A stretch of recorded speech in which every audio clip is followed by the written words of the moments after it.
Bonjour, je suis Pierre-Henri de Menton, je suis le directeur de la rédaction de Challenge, partenaire de la Tomcat Factory pour ces tables rondes sur l'avenir du travail, Future of Work, vaste programme. On va en parler autour de cette table ronde avec ce qu'on appelle des corporates, des grands comptes, des grands groupes, des gros employeurs. Et on va voir comment ces énormes structures peuvent s'allier avec un esprit entrepreneurial, avec toutes sortes de programmes d'innovation, comment ces deux mondes peuvent cohabiter. Myriam, vous êtes chez Suez. Peut-être en deux mots, qu'est-ce que vous faites là-bas ? Tout à fait. Myriam Riadi, donc moi je suis Chief Digital Officer du groupe Suez. Globalement, je m'occupe de la transformation digitale du groupe autour des axes de digitalisation de la relation client, autour de la data et de l'accélération des business models digitaux. Julien, vous êtes un entrepreneur à succès. Vous avez vendu votre entreprise à EDF. Dites-nous en deux mots quel est votre parcours au sein d'EDF. Alors, qu'est-ce que vous faites Le parcours simple, en effet, création d'entreprise, une plateforme dans le domaine des travaux de rénovation. Qui s'appelait Elocasa, qui est maintenant devenue Easy by EDF depuis maintenant 2 ans. Voilà, donc on a intégré le groupe EDF, ce qui nous a permis d'accélérer évidemment le développement à la fois en France et puis aussi de lancer de nouvelles offres. Et puis il se trouve que j'ai pris mes distances pour maintenant pouvoir me consacrer à d'autres projets par la suite. Voilà, donc on va bien avoir la vision des deux mondes, puisque vous avez pu les expérimenter l'un puis l'autre. Et puis la suite, on verra, on en parlera peut-être. Nizar, alors vous êtes un très très gros employeur, c'est La Poste. Je ne sais pas combien il y a de personnes qui travaillent à La Poste. 280 000. 280 000. Donc je pense que c'est le premier employeur, non ? Le SNCF. C'est le premier employeur privé. Voilà. Donc, Nizar, je voulais pas tout à fait privé quand même. Pas tout à fait, à capitaux publics, mais oui, c'est ça. On est une entreprise. D'accord. Nizar, qu'est-ce que vous faites à La Poste ? Je suis directeur général d'une petite filiale, pour le coup, qui est un fonds d'investissement corporate qui s'appelle La Poste Services for Equity. Donc, on a investi dans les startups en amorçage et en série A. Alors, on va être rejoint, mais à distance, comme on dit maintenant, en distanciel, par Philippe Dufour, qui lui est chez Edenred. Philippe, bonjour. Vous n'avez pas pu nous rejoindre à Tomcat Factory. Vous êtes à Marseille, je crois. Vous êtes responsable des investissements alternatifs chez Edenred. En deux mots, en quoi consiste votre job ? Oui, bien sûr. Alors, les investissements alternatifs, c'est, si on veut résumer, dans un groupe, c'est tout ce qui n'est pas prise de participation majoritaire, donc par exception, ce sont les prises de participation minoritaires auprès d'entreprises qui exercent un métier qui serait adjacent à celui d'Edenred, en ce qui concerne Edenred évidemment. Et donc Edenred Capital Partner est le véhicule qui permet donc d'investir dans ces entreprises. C'est un véhicule qui a été créé il y a 8 ans par 2 personnes, mon associé et moi-même, et qui donc gère les participations d'entreprises prises dans des entreprises qui ont des métiers adjacents à ceux d'Edenred. Alors, je voudrais revenir dans le monde dans cette Startup Nation qu'on connaît tous du meilleur ou du nôtre. On est parfois très méchant avec les grandes entreprises. On dit que c'est des startup killers. Une start-up, quand elle arrive dans un grand groupe, en fait, il y a un choc culturel tel qu'elle se dévitalise. J'imagine que ce n'est pas tout à fait exact, c'est un peu caricatural. Peut-être avoir votre sentiment là-dessus, puisque c'est le parcours que vous avez fait. Heureusement que ça n'arrive pas tout le temps. En effet, ça n'a pas été notre cas, puisque le rachat a donné lieu au lancement d'une marque plus importante et a permis à l'entreprise de se développer et puis maintenant de créer une position assez forte sur le marché. Donc bien heureusement, ce n'est pas toujours le cas et je pense que au fur et à mesure, je dirais que depuis une dizaine d'années ou un peu plus peut-être maintenant, on va dire que les entreprises parfois faisaient des investissements ou rachetaient, c'était parfois vu un petit peu comme un gadget. Je pense qu'on a vraiment passé cette étape-là. Aujourd'hui, quand il y a des rachats qui se font ou des investissements, c'est stratégique, il y a vraiment derrière une dimension opérationnelle et c'est ce qui fait que je pense que ces boîtes-là ont le plus de chances de se développer. Alors, à la Poste, comment vous faites des investissements dans les startups, donc vous êtes bien placé. Il y a eu des aventures heureuses et un peu moins heureuses, je crois, dans les investissements de la Poste. Comment ça se passe comment le groupe a évolué par rapport à ça? Justement, nous, on a voulu créer un fonds de corporate assez différent parce qu'on a un positionnement d'industriel. En fait, par rapport aux fonds corporate classiques qui mettent un ticket et qui attendent, nous, on accompagne les startups avec nos actifs industriels. Donc, tous nos savoir-faire, que ce soit en techno, en data ou en génération de leads, on accompagne les entrepreneurs en comprenant leurs besoins. On structure un ticket de service qui va les aider justement à avoir une croissance soutenable. Et donc, on a plutôt un positionnement d'industriel. Donc, on cherche à comprendre et à développer une relation très intuitive, personnelle avec les fondateurs des boîtes pour comprendre leurs besoins. Derrière, on les sécurise avec un volet de service qui est un vrai ticket de service que nous, on paye. On a un compte de résultats et un PNL. C'est pas du tout de la monnaie de singe. Et on se met d'accord sur une feuille de route à 100 jours sur lequel nous, on a des engagements côté corporate. Et la startup a aussi des engagements. Donc, on s'assure qu'ils déploient leur stratégie en standalone et qu'on les aide concrètement avec des approches d'industriels sans qu'ils aient à financer avec du cash, parce que finalement, ils nous payent avec de la dilution. Et ce qu'on met aussi en place, c'est qu'on a un vivier d'experts au sein du groupe La Poste sur les deux grandes thématiques qui sont les problématiques souvent qu'on rencontre les startups en amorçage, à savoir la finance et le droit d'un côté. Et on a des experts qu'on met à disposition gratuitement au sein des startups de notre portefeuille. Aujourd'hui, on a 3 boîtes en portefeuille et on a réalisé plus d'une 50aine de missions où vous avez des juristes qui sont venus travailler sur des sujets RGPD concrètement dans les startups pour les aider justement à scaler beaucoup plus rapidement. Alors, pour bien comprendre, ces startups que vous avez, que vous avez en portefeuille, là, c'est des startups qui sont destinées un peu, comme ça a été le cas à EDF, à créer des nouveaux services pour la Poste? C'est des startups qui présentent un intérêt stratégique pour nous, qu'on cherche à accompagner et sur lequel le but, c'est pas juste d'avoir une prise de participation, c'est d'accompagner un projet industriel. D'où ce que vous dites partenaire industriel. Exactement. En fait, c'est vraiment une modalité stratégique parce que de facto, comme vous l'avez souligné, les acquisitions de start-up, c'est presque un oxymore parce que finalement, vous tuez dans l'œuf ce que vous achetez en termes d'actifs. Et notre but, c'est justement d'avoir peu de start-up, de développer un vrai fit stratégique, de l'implémenter et de regarder aussi au fil de l'eau. On aligne les intérêts sur un horizon de 5 ans. Si on aligne les intérêts et finalement les synergies commencent à nous coûter cher, parce qu'il y a une forte... y a beaucoup de synergies et ce qu'on avait envisagé, le flirt est plutôt positif. On peut imaginer un M&A un peu plus classique. Si on s'est trompé, c'est pas trop grave. On pivote assez vite et on va sur une feuille de route plus classique. Alors vous, votre fonction est assez différente chez Suez. Vous êtes Chief Digital Officer. Est-ce que vous avez votre mot à dire quand Suez investit dans des sociétés très innovantes qui peuvent s'avérer stratégiques? Et 2, alors c'est une autre question, est-ce que vous avez affaire très souvent à des startups dans l'exercice de vos fonctions, dans les appels d'offres, etc. Et comment ça se passe? Et 2 questions. Très bien.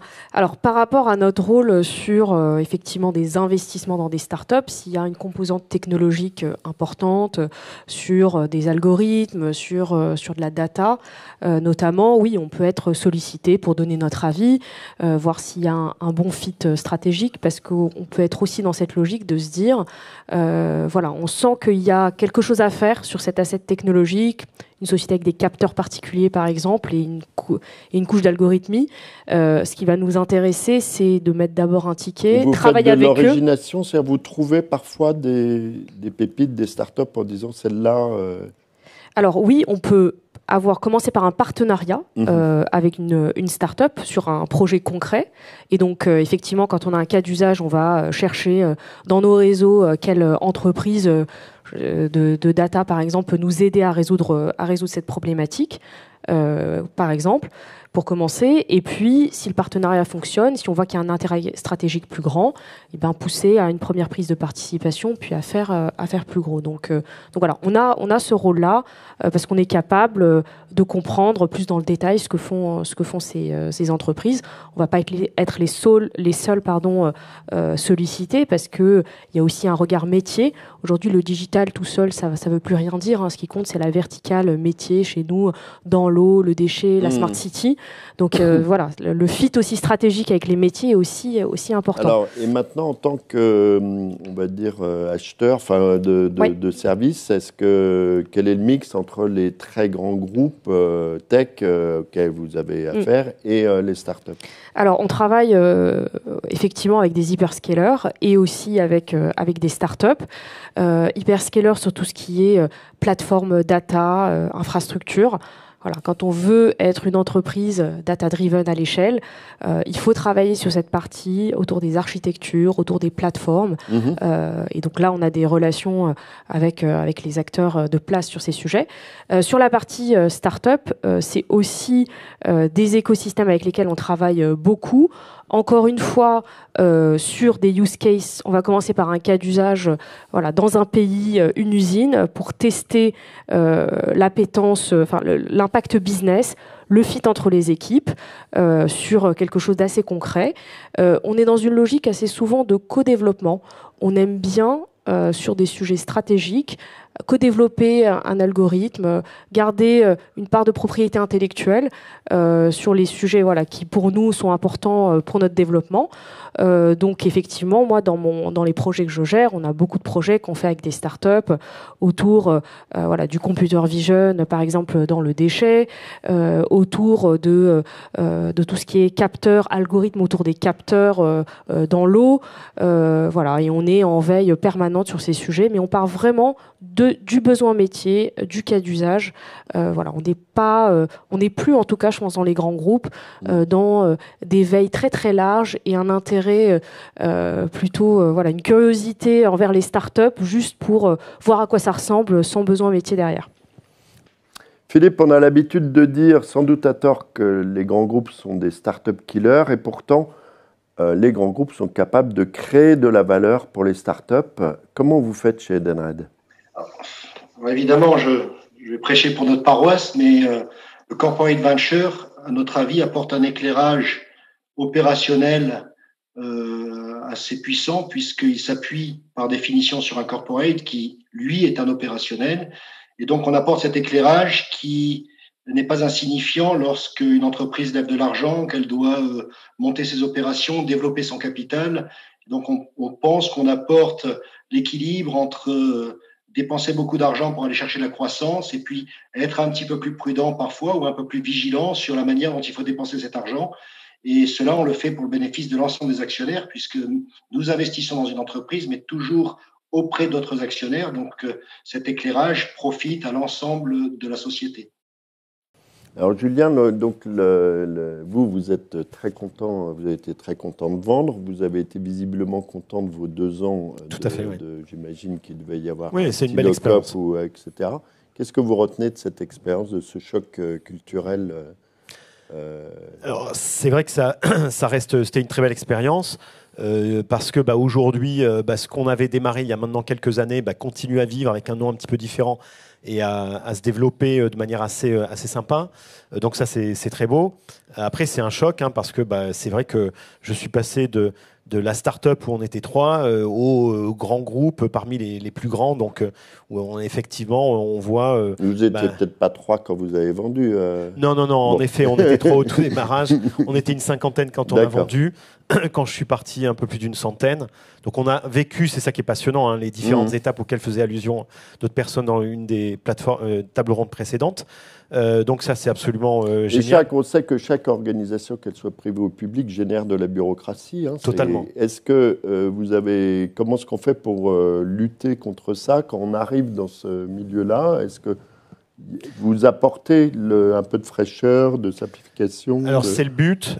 Dans notre cas, EDF avait bien fait les choses et je pense les grands groupes, à l'instar d'EDF, savent justement intégrer ces entreprises de manière prudente pour pas les écraser et un peu tuer la créativité. Donc ça a été plutôt bien fait. Et puis ça a été fait progressivement. Donc ça nous a permis de garder une certaine agilité. Après, il est évident que quelle que soit l'entreprise, que ce soit une start-up ou un grand groupe, au fur et à mesure de la taille, du développement, même nous, on le voyait à notre échelle, il y a un peu plus de lourdeur, parfois un peu moins d'agilité. Il faut juste faire attention et essayer de ne pas perdre le nord, mais c'est finalement quelque chose qui est assez naturel. Comment ça se passe à la Poste pour pas écraser justement la créativité ? Est-ce que vos startups, elles sont complètement autonomes? Ouais. Est-ce qu'on a des plus ou moins intégrés? Nous, à ce stade, on est vraiment sur de la prise de participation. Donc, on est minoritaire. On ne cherche pas à avoir un contrôle sur les boîtes. On a des places au board. Mais à partir du moment où on est d'accord sur la feuille de route, le but, c'est de créer un maximum d'agilité. Et même notre gouvernance en termes d'investissement, elle est vraiment spécifique. On a créé une filiale qui a sa propre gouvernance et donc qui a le même niveau d'agilité d'un point de vue décisionnel que certaines startups. On est capable, on a monté un deal en faisant une diligence en moins d'un mois. Et justement parce que c'est aussi notre modèle qui a vocation justement à générer un chiffre d'affaires additionnel pour le groupe à chaque prise de participation, qui crée en lui-même une aversion au risque beaucoup plus faible. Parce que quelque part, dans le pire des cas, puisqu'on reste sur du venture capital, quand vous investissez dans une boîte, les probabilités de réussite sont assez faibles. Donc mécaniquement, les TRI sont assez faibles sur cette tranche d'actifs. Quand vous avez un modèle qui est plutôt héroïste et vertueux et que vous générez un chiffre d'affaires additionnel et que vous êtes sur des actifs stratégiques, dans tous les cas, vous avez plus de risques à faire. Enfin, vous avez plus de risques à pas faire que de risques à faire. Si vous savez bien ce que vous cherchez à acheter en termes de typologie d'actifs. Je pense que c'est un écueil souvent dans le corporate venture, c'est que si vous n'êtes pas très, très au clair sur la différenciation et quels sont les actifs réels que vous pensez avoir identifiés au sein de la startup, c'est là qu'il peut y avoir des faiblesses. Et ce que vous évoquez sur les schémas d'intégration, ça arrive beaucoup plus tard. Et quelque part, nous, on construit une option sur l'avenir. D'accord. Donc vous allez tester, vous avez 5 ans pour tester. Vous allez beaucoup mieux connaître les fondateurs et comment ça peut... quelles sont concrètement les synergies que vous avez identifiées et comment vous pouvez les implémenter. Ça fait partie peut-être aussi du cheminement de savoir si cette équipe-là va pouvoir s'intégrer. Exactement, ça participe du fit, parce que quand vous êtes en board, vous faites un assessment aussi de l'équipe et de sa capacité à exécuter sur le marché, qui est comme clé. Et au fil de l'eau, même si de toute façon vous savez qu'un entrepreneur restera un entrepreneur, donc sa capacité à s'intégrer dans un grand groupe et restera faible, mais vous allez plutôt dévulnérabiliser les sujets d'intégration. Vous, ça s'est fait d'un coup? EDF a pris le contrôle d'un coup, ou il y a eu un sas comme ça où ils sont Non, il y avait un plan, comme je le disais, assez progressif et qui nous a permis, donc je dirais que l'intégration, elle s'est faite à mesure. Donc un peu dans la même logique. Il y a une chose qu'on dit souvent, c'est que quand on entend les startups, c'est qu'ils ont beaucoup de mal à accéder au marché, en particulier dans le B2B, au marché du CAC 40, parce qu'il y a des directions des achats, il y a des habitudes qui sont prises. Comment est-ce qu'on fait pour lutter contre ça? Alors c'est un très bon point et c'est vraiment un point de blocage, un vrai pain point dans la relation entre les startups et les grands groupes. Nous, ce qu'on a fait, c'est qu'on a créé des process accélérés, simplifiés pour interagir avec les startups d'un point de vue achat, d'un point de vue Donc on n'a pas besoin d'avoir une nouvelle cotation, la direction des achats, qui fait que ça serait tellement plus simple de faire affaire avec un autre qui est plus gros. Alors non, on va pas faire un appel d'offres sur certains sujets. On a créé un process fast track qui nous permet de tester, mais en ayant fait tout le travail en amont de préparation avec les achats, la propriété intellectuelle notamment. On a aussi mis en place un deal mémo qui s'inspire de ce que propose la BPI pour écrire concrètement, de manière très simple, les objectifs de cette collaboration, comment on mesure le succès, pour que tout le monde comprenne la logique dans laquelle on est. Donc ça nous a demandé un travail amont, mais tout ça c'est pas mal, c'est assez efficace. Et en échangeant avec des pairs dans d'autres grands groupes, je pense que sur les dernières années, il y a eu une maturité là-dessus. C'est pas encore parfait, mais en tout cas, il y a ce travail qui est fait, qui est assez efficace. Alors, 2 mots, puisqu'on est quand même dedans, encore, malheureusement.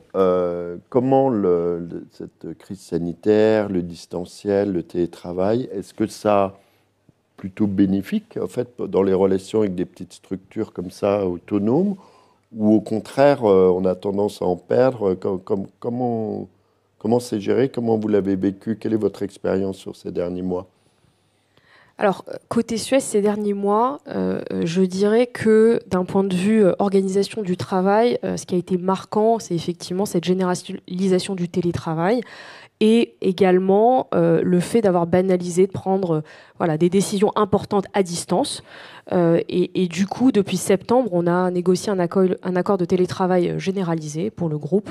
Donc, on peut travailler jusqu'à 2 jours à distance, ce qui n'était pas prévu avant le Covid. Donc, il y a vraiment une avancée en termes de culture et d'acceptation de ce télétravail. Et voilà, donc ça, je pense que c'est une réelle avancée. Et ça permet, enfin, nous, dans l'équipe digitale, on travaille déjà, enfin, on était habitués. Vous êtes combien dans l'équipe digitale ? On est une petite vingtaine, mais on gère on gère des filières plus globales dans l'équipe. Mais en tout cas, voilà, ça a permis de démocratiser un peu ce mode de travail. Ça, c'est le premier point. Après, sur les relations avec les startups, de toute façon, certaines sont à l'international, etc. Donc, on était vraiment... voilà, c'était business as usual. Mais pour moi, ce qui a été marquant, c'est vraiment cette généralisation de notre mode de travail, sa démocratisation et aussi le changement que ça implique pour l'ensemble des managers. Voilà, parce qu'on ne manage pas de la même manière quand on manage à distance. Nizar, les relations avec vos protégés ou vos futurs protégés, les prospects, c'est facile de faire des pitchs à distance. On peut sentir les gens. Déjà, c'était déjà très très digital. Après, ce qui est sûr, c'est que vous faites pas un investissement sans rencontrer pour de vrai les personnes. Donc d'ailleurs, on est à la Tomcat Factory et c'est assez intéressant justement d'avoir ce choix, d'avoir un lieu physique. Là où certains incubateurs sont lancés en plein confinement. Lancés en plein confinement, là où certains incubateurs ont basculé sur un business model où le présentiel est disparu.